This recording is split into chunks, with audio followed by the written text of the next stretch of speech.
Hi friends, good morning. আজকে তোমাদের সাথে আমি একটা খুব ইম্পর্টেন্ট তথ্য শেয়ার করছি। আর এটা নিয়ে অনেকের কনফিউশন আর অনেকের একটু পাজল হয়ে যাচ্ছে এই ব্যাপারটা নিয়ে। তো আমার কিছু লোক আছে যারা আমাকে রোজই প্রায়, কালকে একটা ঘটনাও ঘটেছিল। তো যাই হোক, থাক সেসব কথা। আমি তোমাদের সাথে যেটা শেয়ার করছি সেটা হচ্ছে এসআইআর এর ফর্ম তোমরা কিরকমভাবে ফিল আপ করে ভালো করে দেখে নাও। এটা আমার ফর্ম, আমি ফিল আপ করেছি। তো আমি এটাই শেয়ার করছি তোমাদের সাথে।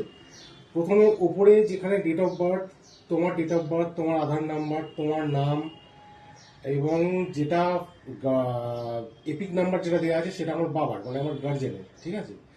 গার্জেন আছে, মা আছে, বাবা, এবং একটা লাস্ট দুটো কলম আছে যেখানে spouse, spouse name and spouse epic number if applicable mention করা আছে। এই জন্যই আছে। স্পাউস মানে হচ্ছে ওয়াইফ বা হাজবেন্ড। তো যার বিয়ে হয়নি, যে আনম্যারিড, তার তো এই কলমটা দরকার নেই।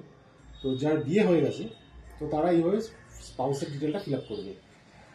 আর এখানে তার নিচে দেখতে পাচ্ছ একটা কলম বাঁ দিকে আছে, একটা কলম ডান দিকে আছে। ডান দিকের কলমটা ব্ল্যাঙ্ক এই জন্যই আছে কারণ 2002 সালে আমার ভোটার কার্ড ছিল না। আমি এক কথায় ভোটার ছিলাম না তখন। তো যেহেতু আমার বাবা তখন ভোটার ছিল, সেই জন্য বাবার সমস্ত ডিটেলটা এখানে ফিল আপ করে দেওয়া আছে। তো যারা সেই সময় ভোটার ছিল, মানে 2002 সালে যারা ভোটার ছিল, তাদের জন্য এই কলমটা। আমি ছিলাম না, তাই আমি ফিল আপ করিনি। তো তাই আমার বাবার ডিটেলটাই এখানে দেওয়া আছে, এইভাবেই ফিল আপ করতে হবে। এবং আরেকটা প্রশ্ন আছে, আমি সেটাও ফেস করেছি। অনেকের আছে বাবা হয়তো 2002 সালে কি তার আগে বাবা মারা গেছে। আমার বাবার ক্ষেত্রে হয়েছে এটা। আমার দাদু মারা গেছে, মানে আমার ঠাকুরদা, উনি মারা গেছেন 95-এ। তো বাবা আমাকে বারে বারে জিজ্ঞেস করছে আমি তাহলে কি সাবমিট করব। বাবার ডিটেল তো কিছু তাহলে আমাকে নেই, কারণ সত্যি তো দাদু 95-এ মারা গেছে যখন যায়, তখন ভোটার ছিলাম যে তুমি দাদুর ডেথ সার্টিফিকেটটা সাবমিট করবে। তো এটা বিএলওর সাথে একটু আলোচনা করে নিও। আমার সম্পূর্ণ বিষয়টা জানা নেই, এরকম অনেক এক একজনের এক একটা ব্যতিক্রমী ব্যাপার থাকে। তো এটা বিএলওর সাথে আলোচনা তোমরা করেই সাবমিট করবে। আর দ্বিতীয় কথা, লাস্ট সব শেষে হচ্ছে এখানে তোমার সাইন, মানে যারা ক্যান্ডিডেট তার সাইনটা লাগবে। যারা সাইন করতে পারে না তারা লেফট থাম ইমপ্রেশন দেবে। তো সবাই সাইন করতে পারে, তো সবাই সাইন করেই দেবে।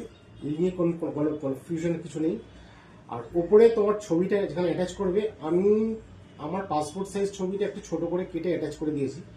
তো এখানে এক কথায় দেখলাম স্ট্যাম্প সাইজ ছবি হলে সবচেয়ে ভালো হয়, কারণ স্ট্যাম্প সাইজ ছবিটা একদম পারফেক্ট। তো সেটা খুব তাড়াহুড়োর মধ্যে আমি আজ ছবি তুলিনি, আমার পুরনো পাসপোর্ট সাইজ ছবি ওটাই কেটে লাগিয়ে দিয়েছি। তো এটা হচ্ছে এসআইআর ফর্মের ডিটেলটা। তোমরা ভালো করে পারলে স্ক্রিনশট নিয়ে নিতে পারো, আমার কোনো আপত্তি নেই তাতে। আর একটা রিকোয়েস্ট, এটা নিয়ে অনেকেরই অনেক কনফিউশন যেহেতু রয়েছে, তো আমার এই ভিডিওটা যদি শেয়ার করে দিতে পারো তো অনেকের একটু উপকার হয়।